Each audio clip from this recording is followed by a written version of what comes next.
فاسألوا الذكر إن كنتم لا تعلمون۔ تو اے لوگو علم والوں سے پوچھو اگر تمہیں علم نہ ہو۔ صلوا على الحبيب صلى الله تعالى على محمد۔ الحمد للہ رب العالمین والصلاة والسلام علی سید الانبیاء والمرسلین اما بعد فاعوذ باللہ من الشیطان الرجیم بسم اللہ الرحمن الرحیم الصلاة والسلام علیک یا رسول اللہ وعلی آلک وصحابک یا حبیب اللہ یا ایہا الذین آمنوا لا تقولوا راعنا وقولوا انظرنا واسمعوا وللکافرین عذاب علیم۔ اے ایمان والو، راعنا نہ کہو اور کہو انظرنا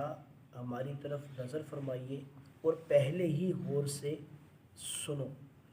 وللکافرین عذاب علیم اور کافروں کے لیے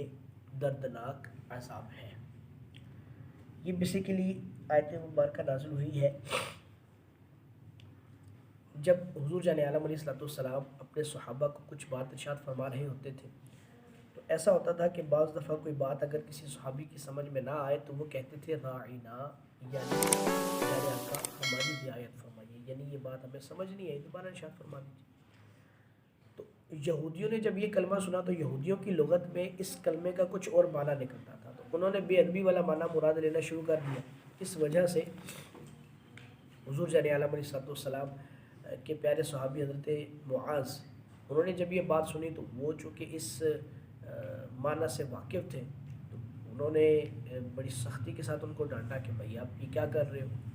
اور آج کے بعد اگر میں نے کسی سے یہ کلمہ سنا تو میں اس کا سر تن سے جدا کر دوں گا۔ تو وہ کہنے لگے کہ آپ کے اپنے صحابہ بھی تو یہی کہتے ہیں، تو آپ کہیں تو برا نہیں، ہم کہیں تو برا۔ تو انہوں نے کہا کہ اے دشمن خدا، تم اس سے غلط معنی مراد لیتے ہو۔ آپ برحال اس رنجیدگی کی کیفیت میں حضور کی بارگاہ میں حاضر ہوئے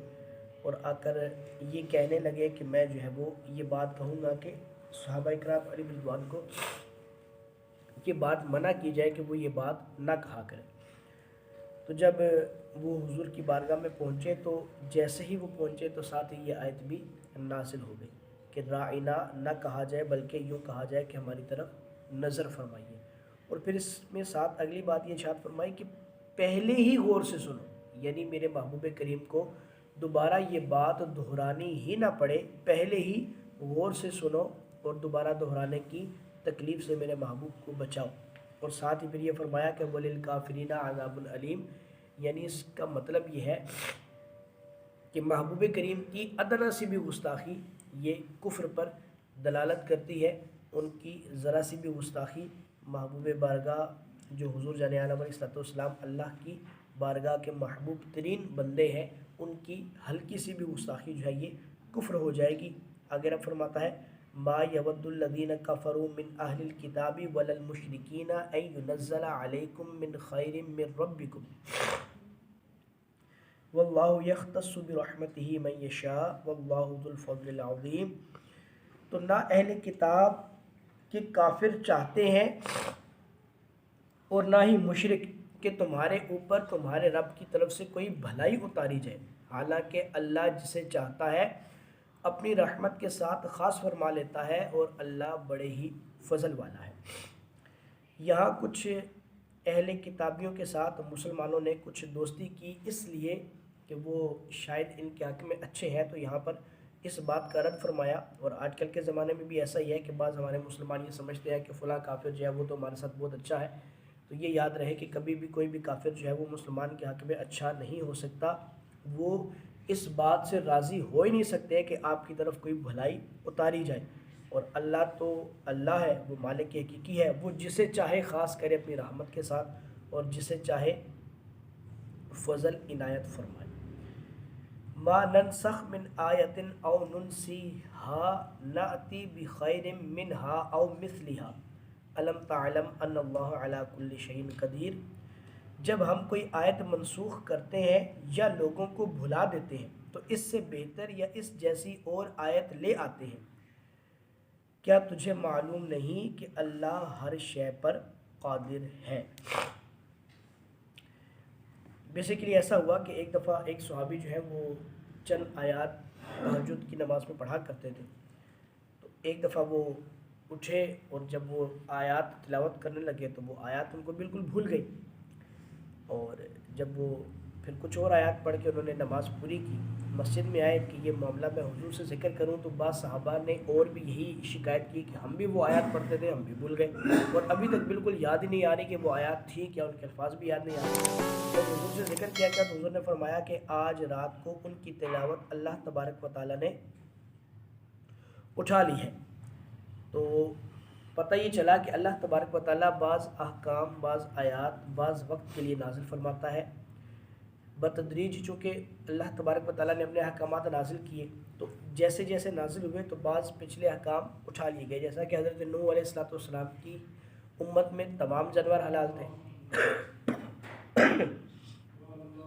حضرت موسیٰ کی قوم پر بہت سے جانوروں کو حرام کر دیا، پھر ہماری امت میں اور بہت سے جانور حرام کر دیے گئے۔ تو اس سے پتہ یہ چلا کہ بعض حکم بعض وقت تک ہوتا ہے۔ ناسخ و منسوخ کے بارے میں یہاں پر یہ بھی علماء فرماتے ہیں کہ بعض دفعہ ایسا ہوتا ہے کہ اس کی تلاوت بھی منسوخ ہو جاتی ہے، جیسے وہ آیات اٹھا لی گئی۔ بعض دفعہ ایسا ہوتا ہے کہ تلاوت جاری رہتی ہے لیکن حکم ختم ہو جاتا ہے، جیسے وہ آیت ہے کہ یا ایھا الذین آمنوا لا تقربوا الصلاۃ وانتم سکارى، اے ایمان والو تم نماز کے قریب نہ جاؤ جب تم نشے کی حالت میں ہو، یعنی اس وقت تک شراب پینا جائز تھا لیکن نماز کے قریب میں نہیں پی سکتے تھے، تو لیکن جب اگلا حکم آیا کہ خمر جو ہے وہ حرام ہے تو اب وہ والا حکم ختم ہو گیا، تلاوت تو جاری رہی، تلاوت تو آج بھی قرآن میں وہ اس کی آیت موجود ہے، لیکن اس کا حکم ختم ہو گیا کہ اب شراب اس طرح سے پینی ہی نہیں ہے۔ تو یوں کبھی کبھی وہ آیت رہتی ہے، اس کا حکم ختم ہو جاتا ہے، کبھی کبھی اس کا حکم جو ہے وہ یہ اس طرح کے ناسخ و منسوخ کے معاملے میں ہوتے ہیں، اور اللہ فرماتا ہے کہ یہ اللہ ہی کے لیے ہے، اللہ جس کو چاہے لے کر آئے اور جس کو چاہے اس سے بدل دے، کیونکہ خیر جو ہے وہ ساری کی ساری اللہ تبارک و تعالیٰ ہر چیز پر قادر ہے۔ آگے اللہ فرماتا ہے اسی آیت کے تعلق سے دوسری بات کہ الم تعلم ان اللہ لہ ملک السماوات والارض وما لکم من دون اللہ من ولی ولا نصیر، کیا تجھے معلوم نہیں کہ آسمانوں اور زمین کی بادشاہی اللہ ہی کے لیے ہے اور اللہ ہی کے مقابلے میں تمہارا نہ کوئی حمایتی ہے اور نہ ہی مددگار ہے، کیونکہ اللہ تبارک و تعالیٰ کی زمین و آسمان کی بادشاہی ہے، جب چاہے جو چاہے حکم لے آئے اور جب چاہے جو چاہے حکم جو ہے وہ واپس لے جائے، یہ اللہ کے ہی دائرہ اختیار میں ہے۔ آگے رب فرماتا ہے ام تریدون ان تسألوا رسولکم کما سئل موسیٰ من قبل، کیا تم یہ چاہتے ہو کہ تم اپنے رسول سے ویسا ہی سوال کرو جیسے اس سے پہلے موسیٰ سے کیے گئے؟ من یتبدل الکفر بالایمان فقد ضل سواء السبیل،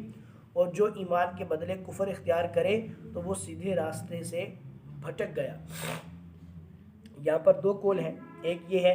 کہ حضرت موسیٰ کی قوم کی طرح یہودیوں نے حضور جان عالم علیہ السلام سے یہ سوال کیا کہ آپ جو ہے وہ ہمیں اللہ تبارک و تعالیٰ دکھائیں، اللہ کے فرشتے دکھائیں، جو جبرائیل آپ کے پاس وحی لے کر آتے ہیں وہ ہمیں دکھائیں، تب ہم آپ پر ایمان لائیں گے، اور ایسا ہی انہوں نے حضرت موسیٰ کے ساتھ بھی کیا تھا۔ اور دوسرا یہ قول یہ ہے کہ کفار قریش نے یہ کہا کہ اگر آپ کہتے ہو کہ خدا کوئی ایک ہے اور کوئی فرشتہ آپ پر وحی لے کر آتا ہے تو وہ ہمیں دکھائیں گے تو ہی ہم اس پر ایمان لائیں گے۔ تو اللہ تبارک و تعالیٰ نے فرمایا کہ اپنے ایمان کو کفر کے بدلے میں تبدیل نہ کرو، ایسی باتیں حضور کے لیے نہ کہو جیسی تم اس سے پہلے موسیٰ کے لیے کہہ چکے تھے